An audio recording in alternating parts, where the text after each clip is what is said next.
In this lecture, I'm going to quickly show you how to upgrade to the latest version of Legato Framework. You can actually skip this lecture if you are currently using the latest version. And in order to ascertain that, you can check inside of App, Middleware folder. Do you have more than one files here? If you have more than one files here, then it actually means that you are already using a latest version. But if you just have this file csrf verification.php, then you actually need to upgrade. This is just a minor upgrade, so it's not going to break anything in our application. We just need to update the core framework and then add some files to the project that we are working with. So let's get started.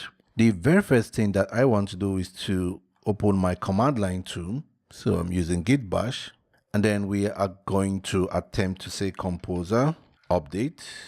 And then we want to update Legato Framework. Then we can give it a tag of say prefer source. And then also to update the composer.log file. So let's try to see if we can get it to update. Okay, so right now it says nothing to install or update. So let's try to clear the cache and see if it's going to update. So composer, clear cache. Then let's try to run the command again. If it doesn't update now, then we can just remove it and then require it again. Nothing to install or update. So what we can do is to just remove the current one and then require the latest one. So we can say composer remove Legato Framework. And then we can say composer require Legato Framework. In order to ensure that we get the latest version, one more thing that we can do is just delete the log file.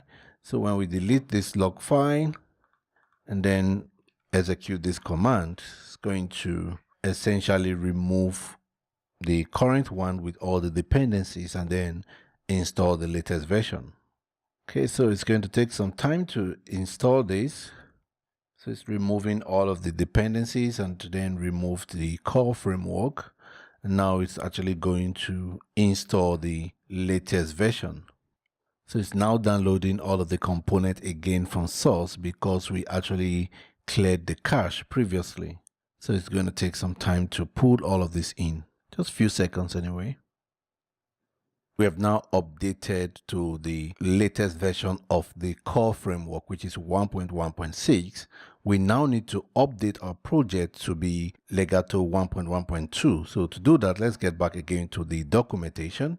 And then let's come to upgrade from 1.1.1 to 1.1.2. The very first thing that we see here is the changes to the middleware feature. So right now, the framework now allows you to actually provide some middleware that you want to be applied when the application is booting. So currently, it will only apply this middleware, which is the CSRF verification middleware, when the application is booting. But right now, you can now register more middlewares to be applied when the application is booting. So the first thing we need to do is to create a file called register.php inside of the middleware folder. And then we're just going to grab this and then put it inside a file. So let's get to the project files. And then here we are going to create a new file called register.php. And then inside of here, we're just going to paste the content, get rid of this. And then here we can see the very basic example. So this is the middleware that is going to be applied when the application is booting. So if we have other middlewares that we actually want to apply, we just need to include them here. So let's say I have a different middleware. So let's say koi middleware. So I'm just going to put this here and then specify the method that I want to call. So let's say your method is register call. You just change this to be equal to the method inside of this class that you want to trigger when the middleware is being registered. So that's the first update. The second update has to do with the Twig template. The Legato framework now gives the ability for you to actually load Twig extensions. So previously, the global Twig extension will be automatically loaded for you, but now you can actually load more extensions by yourself. So all we need to do is to update the twig.php file to look like what we have here. So I'm going to grab this, then come inside of config, twig.php, then just replace this with what I copied, and then get rid of this. So right now there will be two extensions that can be loaded for you. By default, the global extensions will be loaded, and then the debug extension will be loaded based on your configuration. So if you configure your env file to load the debug extensions, it will be loaded.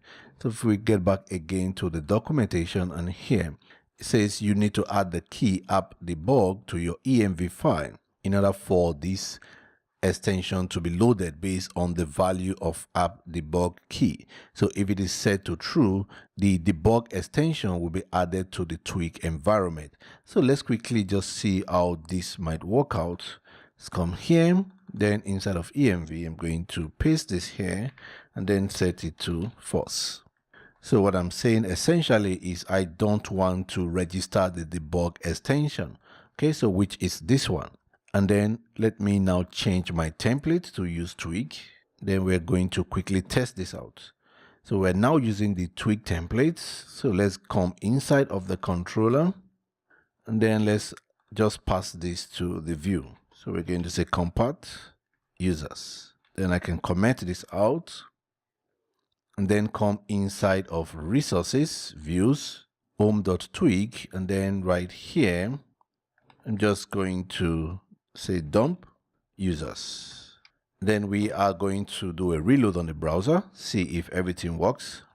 So by right, this should actually fail because we are not loading that extension, but we are attempting to use the dump function. So in order to use the dump function, we actually need to load that extension.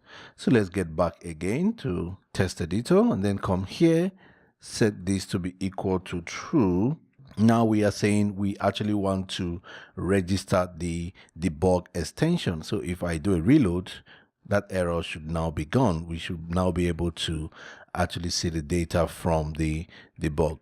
The last thing that we want to do now to complete the update is about dependency injection. In Legato 1.1.2, you can now specify classes that should be binded into the IOC container automatically. So these will be classes that we want to inject into other classes when the classes are being instantiated.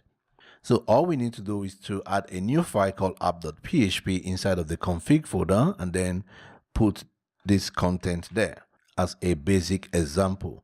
When you create a new class and that class depends on another class in order to instantiate, usually what you do is to pass in the class as an object to the new class that you're instantiating, but using the IOC container, we can automatically resolve those dependencies if you actually specify them here. So we're going to learn more about this later when we start building projects, but right now just update to 1.2. So let's come here, and then inside of config, we want to create a new file. So now be app.php. Then here I'm going to paste this, and then this is just a basic example of how we can register classes that should be automatically binded for us. So we specify the fully qualified class name and then the type of binding that we want. So there are basically three types that we can use: shared, bind, or singleton. So that's all we need to do to update to the latest version. So I'm just going to undo this, and then going to remove this, and then in my env I'm going to set this back to blade. Then let's do a reload on the browser just to be sure that everything works as intended. Okay, so we still have everything working right now. That will be all for this section. In the next section, we are now going to begin building a project, and in the process we are going to learn about the other features of the Legato framework that we are yet to cover.